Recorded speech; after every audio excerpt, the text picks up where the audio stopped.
Assalamualaikum warahmatullahi wabarakatuh. Halo everyone. Perkenalkan, nama saya Jessica Ramadhani Tonga dengan nomor induk mahasiswa 42111111006. Di video kali ini kita bakal ngebuktiin jawaban dari permasalahan pertidasamaan linier dengan menggunakan autograph. Nah, sebelumnya video ini saya perbuat untuk memenuhi tugas dari mata kuliah program linier dengan dosen pengampu Ibu Erlinawati Simanjuntak, SPD MSI. Nah, di sini ada soal ya, pastinya soal pertidasamaan linier. Jadi, hal yang pertama teman-teman lakuin adalah permasalahan ini diubah menjadi model. Oke, langkah-langkah untuk memodelkan permasalahan program linier ini itu adalah yang pertama kita pahami permasalahannya. Jadi kita tahu cara untuk menentukan permasalahannya. Lalu yang kedua, kita identifikasi fungsi tujuan dari permasalahannya. Dia memaksimumkan atau meminimumkan. Lalu setelah ada fungsi tujuan ya kita cari identifikasi fungsi pembatasnya. Oke, di sini ada soal ya. Seorang petani memiliki tanah tidak kurang dari 10 hektar. Ia merencanakan akan menanam padi seluas 2 hektar sampai dengan 6 hektar dan menanam jagung seluas 4 hektar sampai dengan 6 hektar. Untuk menanam padi per hektarnya ternyata diperlukan biaya sekitar 400.000. Nah, untuk menanam jagung per hektarnya diperlukan biaya 200.000. Agar biaya minimum, tentukan berapa banyak masing-masing padi dan jagung yang harus ditanam. Oke, kita pahami permasalahannya dengan cara membaca.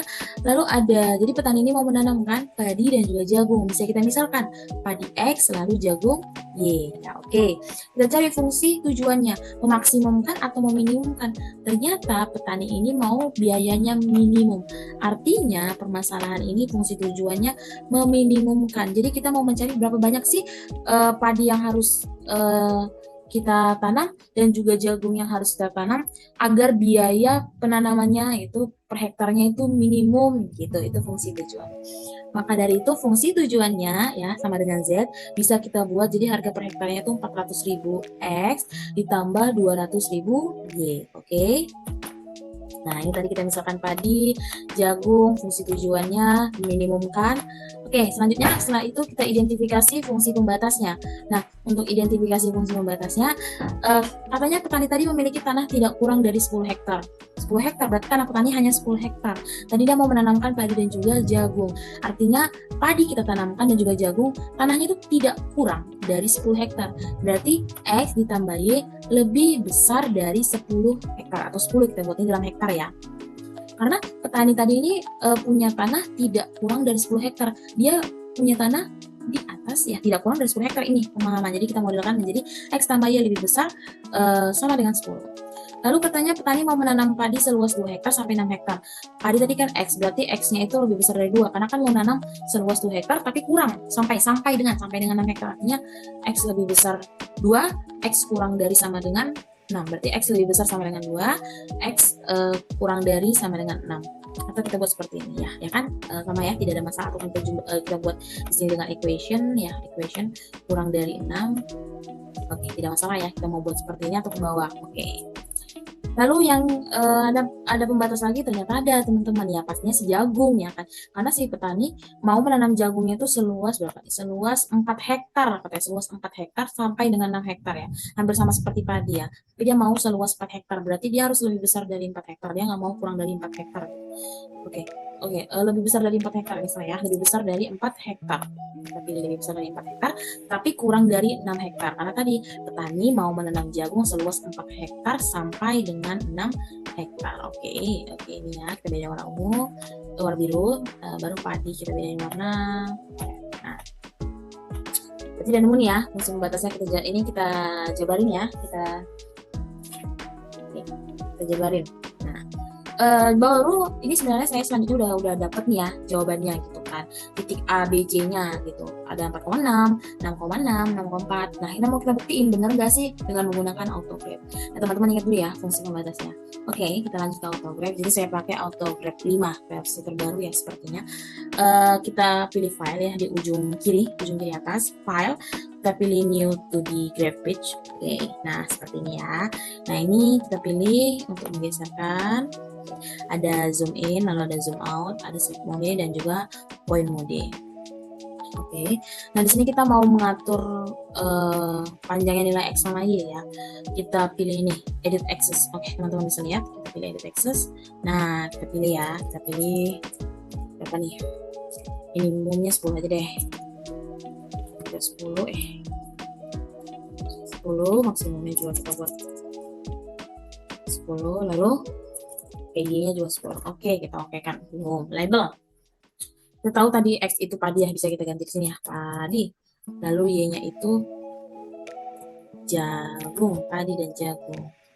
Option average. Oke, untuk mau mengatur backgroundnya warna apa gini ya, baru garisnya warna apa yang ini ya. Oke, udah oke kan. Y-nya bisa kita besar ya. Oke. Oke. Kita mau masuk ke persamaan yang pertama. Kita pilih garis. Kita mau masukkan pembatas ya, fungsi pembatas yang pertama. Kita klik equation ya, equation, lalu kita enter equation. Oke, equation, enter equation. Kita masukkan yaitu x tambah y lebih besar dari x tambah y lebih besar sama dengan 10. Teman-teman buat seperti ini ya, tinggal masukkan aja, lalu kita draw. Nah ini kita mau ganti warnanya, teman-teman bisa ganti warna si garis nanti, baru ini transparansinya, ini untuk luas daerahnya kita oke kan. Oke. Nah ini dia. Oke, kita kecilin ya biar nampak. Oke. Disclaimer ya terlebih dahulu teman-teman. Jadi kalau di autograph ya, yang diarsir ini nih ternyata bukan himpunan penyelesaian, tapi dia bukan himpunan penyelesaian daerah penyelesaian, tetapi daerah penyelesaiannya ini yang tidak diarsir. Berarti yang tidak diarsir inilah daerah penyelesaian, sedangkan yang diarsir bukan daerah penyelesaian. Gitu ya teman-teman. Oke, kita masukkan lagi pembatas yang kedua. Itu x lebih besar dari sama x lebih besar sama dengan 2. Oke, bisa teman-teman ya ubah ya warnanya biar enggak sama ya, kita oke kan. Nah ini ya, nampak ya yang warna kuning. Oke. Oke, kita lanjut enter equation, kita tambah lagi yang x kurang dari sama dengannya, x kurang sama dengan 6 ya. Oke, kita lihat warnanya meskipun warna hijau, kita okekan saja. Oke, nah ini dia. Nah ini dia ya, garis hijau, merah, kuning. Nah ini dia, ingat tadi yang kita masukkan. Jadi kalau teman-teman tiba-tiba mau ganti nih persamaan yang garis yang hijau, oke ya kan, persamaan garis yang hijau, ya udah teman-teman klik kan berubah deh warnanya hijau jadi hitam. Nanti udah terklik, baru teman-teman klik equation ya, kalian teman-teman pilih edit equation ya, ini untuk edit ya, mengedit kan. Oke, lalu klik teman-teman draw option. Oke, nah ini kan ketepatan apa tadi yang nilai yang warna hijau ya, x kurang dari sama dengan 6 gitu. Semisalnya x kurang dari 6 gak ada sama dengan ya, teman-teman bisa ganti ke garis putus-putus ya, tapi karena soalnya di sini x kurang dari sama dengan ada sama dengannya, ya udah kita pilih garis seperti ini gitu. Oke, kita tambah lagi ya dua lagi persamaannya, yaitu y lebih besar sama dengan 4, y lebih besar sama dengan 4. Oke, kita lihat warna dulu ya, warna jangan hijau lagi deh, kita ganti warna ungu. Ininya warna kuning aja, kita oke kan. Nah ini dia ya, ini ya, yang ini ya, yang warna ungu kan, udah nampak ya warna transparansinya apa. Tapi teman-teman ingat, mana daerah penyelesaiannya yang ini, yang warna putih ya. Nah ini daerah penyelesaiannya. Oke, satu lagi kita tambahkan equation yang terakhir, yaitu y kurang dari sama dengan 6. Kita lihat warnanya. Oke, warnanya kita ganti warna merah, belum ada ya, sama deh transparansi kita oke kan. Nah apa ya teman-teman, yang ini yang merah nih yang baru kita buat tadi kan, kecil banget ya daerah penyelesaian. Kita gedein deh, kita zoom. Oke, kita zoom. Nah kalau teman-teman perhatikan yang nggak diarsir yang segitiga ini ya, iya kan, jadi yang segitiga ini nih daerah penyelesaiannya gitu ya, yang nggak diarsir kan, yang nggak diarsir ini daerah penyelesaiannya. Kita besarin lagi. Oke, boleh. Oke, nah kita mau buat nama nih daerah penyelesaian ya, boleh lah ya, kita singkat aja deh karena kecil, DP daerah penyelesaian. Oke, teman-teman boleh pilih text box ya. Udah teman-teman klik DP, baru teman-teman maunya pilih warnanya, kita warna biru aja deh, biru agak lebih tua, lalu kita transparansikan selesai aja deh. Teman-teman saya nggak mau pakai border ya, kita no border kan. Oke, kita oke kan. Oke, ini dia DP-nya nemu ya. Ya, ini dia DP-nya. Bisa tarik. Oke, mari teman-teman, harus kita pakai. Kita pilih select mode ya terlebih dahulu ya. Oke, udah nih selesai. Udah kan? Ini DP-nya. Nah, udah. Tadi di soal tadi katanya kalau titik A ya, kalau titik A-nya perpotongan antara garis X tambah Y sama dengan 10, Y sama dengan 6. Titik A-nya 4,6. Kita buktiin ya. Nah, teman-teman pilih ini. Ini dia. Enter koordinat. Nah, tadi berapa? Yang titik A katanya 4,6, kita mau buktiin. Berarti X-nya 4 ya, Y-nya 6 ya, oke. Oke, kita lihat. Nah, di sini nih titik A. Benar nggak? Ya benar ya, perpotongannya ya. Ya kan? Mau diperbesar boleh. Oke, benar ya. Gak ada masalah ya. Oke, ternyata benar nih titik A. Sama nih. Titik B 6,6 ya. Sebenarnya teman-teman nggak bisa lihat ya. Ini kan 6, X-nya Y-nya. Nah, ini X-nya 6. Titik B yang ini. Y-nya 6 ya. Terus pembuktian sih udah nampak ya di gambar. Kita buat deh 6,6. Nah, ini dia ya, 6,6 kan. Lanjut yang terakhir, kita buktiin katanya 6,4 ya. Benar ya, di 6,4. Jadi, kita buat aja. Masih sama kok. Koordinat 6,4. Kita oke kan. Nah, oh ya, kita buat nama ya, titik A, B, C-nya biar nggak bingung. Kita ganti dulu ke select mode. Kita pilih nih. Ya, oke. Sorry, bukan garisnya. Ini titiknya. Dipilih titik. Nah, ini nampak ya, ini belum dipilih ketika diklik. Nah, ada dia nih. Nah, apa ya? Teman-teman pilih text box. Oke, text box. Nah, ya teman-teman ganti titik A. Titik ya. Nah, nampak ya. Oke. Oke, kita putusin. Nah, yang ini ya. Yang ini titik A-nya diberhentikan dulu. Diklik dulu ya, mana titik yang mau diberi nama, baru pilih text box. Udah kita ganti poinnya dengan titik B. Kita oke kan? Oke, kan masalah ya. Kita pindahin deh di sini ya. Lanjut. Ini tekan dulu. Nah, kita klik dulu titiknya sebagai titik C. Text box sama lagi modelnya. Teman-teman coba buat oke. Nah, C. Oke kan. Oke ya. Jadi di sini yang putih ini tuh daerah penyelesaiannya. Nah, titiknya ini. Nah, oke. Kita kecilin deh. Nah, ini dia. Nah, kalau dikecilin dia tutup ya. Kita pindahin di sini. Jadi di sini bisa ingat. Oke. Nah, kita udah nemu nih titik A, titik B, titik C di AutoCAD dan ternyata sama. Oke, benar berarti ya. Pembuktiannya dengan AutoCAD.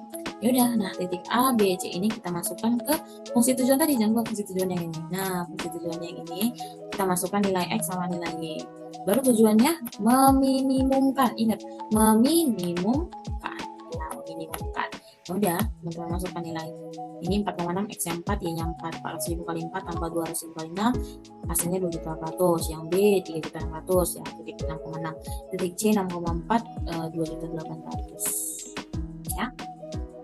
Nah, jadi jawaban dari persoalan program linear ini, permasalahan program linear ini ya, karena meminimumkan, jadi dia mau biaya minimum, berarti yang ini ya karena kan biaya minimumnya, sorry, ini 3.200.000 ya teman-teman, kalau teman-teman hitungin.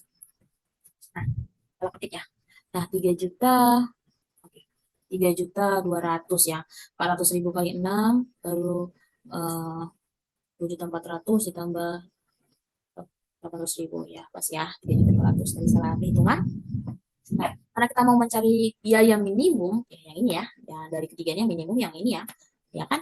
Nah, maka kesimpulannya, agar biaya tanam tadi minimum, ya petani tadi ya sebaiknya menanam 4 hektar padi dan 6 hektar jagung. Nah, ini ya. Oke, ini AutoCAD-nya. Jadi, teman-teman bisa membuktikannya di AutoCAD-nya. Kan misalnya bisa di AutoCAD ya, teman-teman. Nah, ini daerah penyelesaiannya dengan titik-titik A, B, C.